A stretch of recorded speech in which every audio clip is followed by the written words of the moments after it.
Selamat siang, Sobat Sehat. Selamat datang di acara informasi seputar kesehatan Infus, persembahan dari PKRS RSUD Tugurejo, Provinsi Jawa Tengah. Bersama saya, Dr. Niyata Ananta. Pada tanggal 28 Juli, khususnya pada hari ini, adalah hari yang sangat spesial. Karena hari ini bertepatan dengan World Hepatitis Day, atau Hari Hepatitis Sedunia, yang diperingati setiap tanggal 28 Juli. Maka itu, pada hari ini kita juga kedatangan tamu yang sangat istimewa, sangat spesial, yang sangat sudah lama berkecimpung di dalam dunia masalah di penyakit hati dan saluran cerna. Sudah bersama dengan saya, Dr. Jacobus Albertus, subspesialis penyakit dalam, konsultan gastroenterohepatologi, yang sudah bertugas di RSUD Tugurejo, yang sudah cukup lama dan sangat famous dan terkenal ya. Oke. Selamat siang, Dok. Ya. Apa kabar? Mungkin? Baik. Ya. Terima kasih sudah mau meluangkan waktu ya, Dok ya, untuk datang di acara Infus, berbagi dengan sobat sehat, Dok. Ini, Dok. Ini, Dok, terkait dengan Hari Hepatitis Dunia nih, Dok. Iya. Mungkin tema tahun ini adalah hepatitis tidak dapat menunggu. Iya. Ya, Dok. Mungkin, Dok, sedikit bisa dijelaskan sedikit cerita tentang Hari Hepatitis dan mungkin apa sih itu, Dok, hepatitis itu, Dok? Karena mungkin orang awam kenalnya dengan sakit kuning atau sakit liver gitu. Jadi mungkin akan sedikit ulasan, Dok. Oke. Baik ya, saya akan coba menjelaskan. Ya, setiap tanggal 28 Juli itu kita peringati sebagai Hari Hepatitis Sedunia, ya. Ini yang sudah tahun yang ke-10 kita melakukan Hari Hepatitis Sedunia itu. Tujuannya apa? Karena kita ingin ya agar hepatitis ini tangani secara komprehensif, mulai dari pencegahan, pemutusan rantai penularan, deteksi dini sampai upaya pengobatan.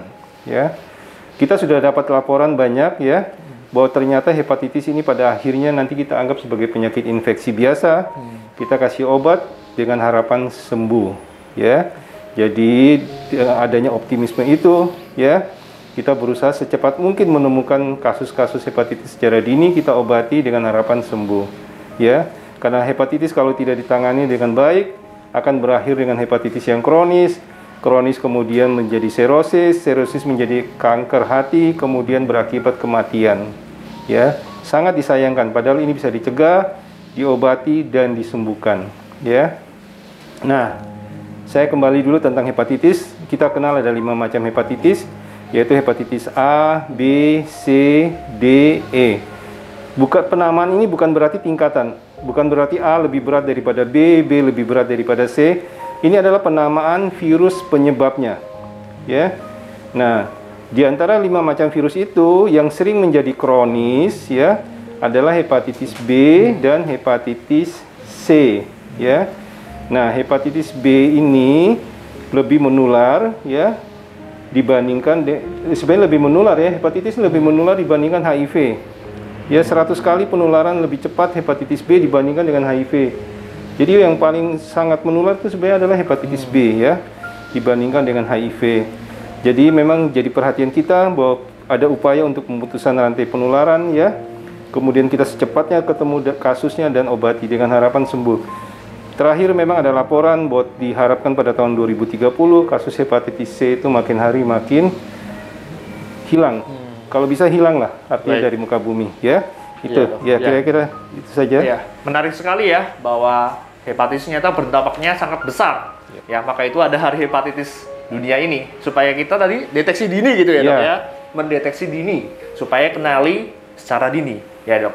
Tadi ada jenis 5 hepatitis, mungkin bisa sedikit dijelaskan, Dok, mungkin sebenarnya resiko apa sih orang-orang yang bisa terkena penyakit hepatitis ini, Dok, khususnya hepatitis dari A sampai tadi E itu, Dok. Iya, saya menjelaskan tentang cara penularan dulu ya.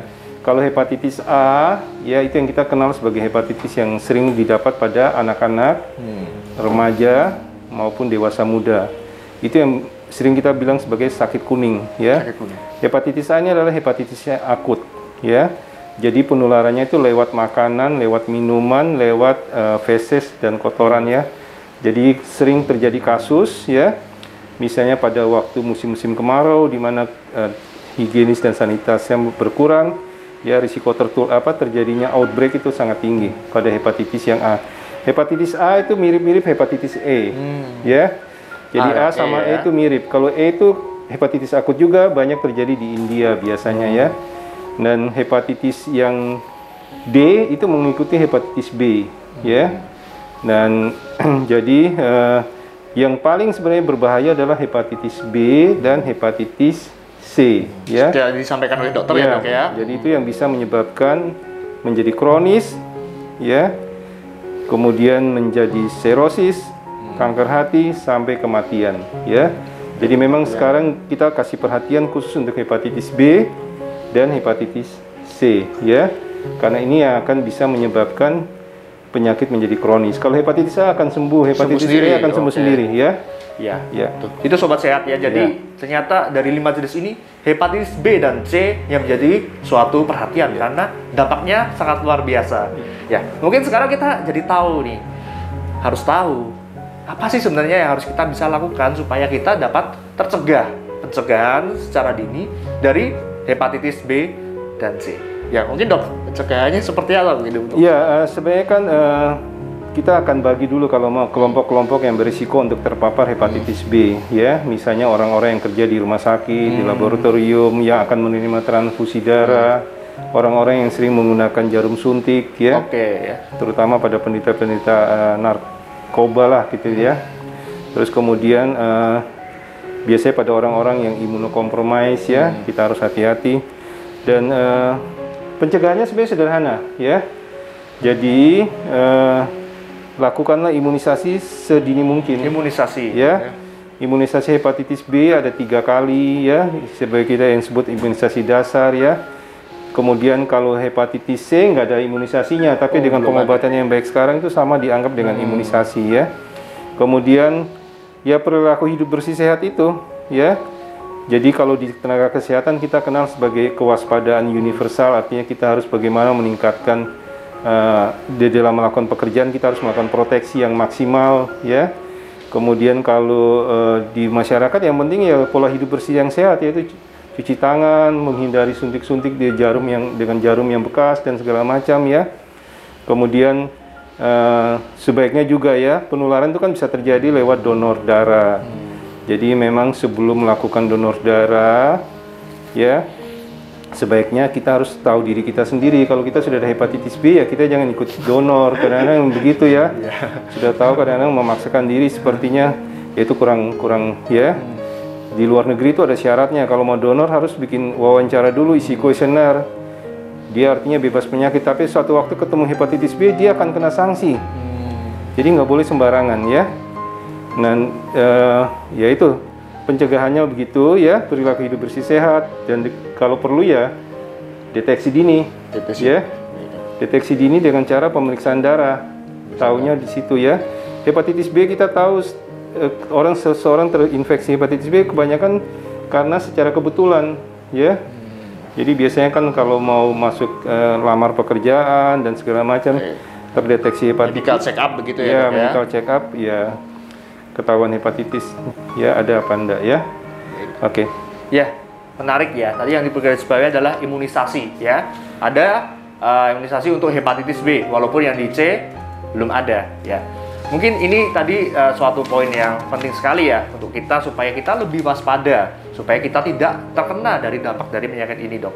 Ini, Dok, tentang sekarang Hari Hepatitis Sedunia, dan mungkin ada pesan nih, Dok, buat sobat sehat, ya, supaya dapat sehat selalu, meningkatkan kesehatan. Iya, saya rasa ini pesan-pesan ini sepertinya sudah umum, ya, seperti yang sudah sering kita dengar, ya. Sebenarnya ada 6 poin yang paling penting, ya.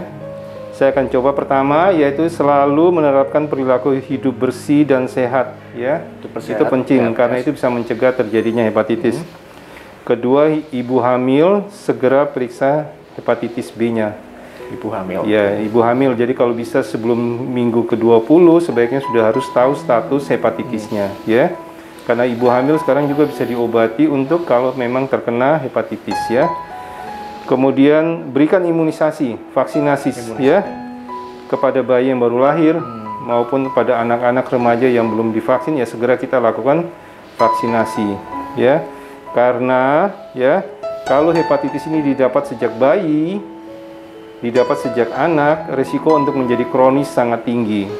Risikonya menjadi kronis adalah risiko menjadi serosis, kanker hati pada usia yang dini. Jadi mungkin sekitar 30-40 tahun mereka sudah jatuh dalam kanker hati dan akhirnya berakhir dengan kematian ya. Kemudian tangani kalau memang ada kasus hepatitis ya kita obati.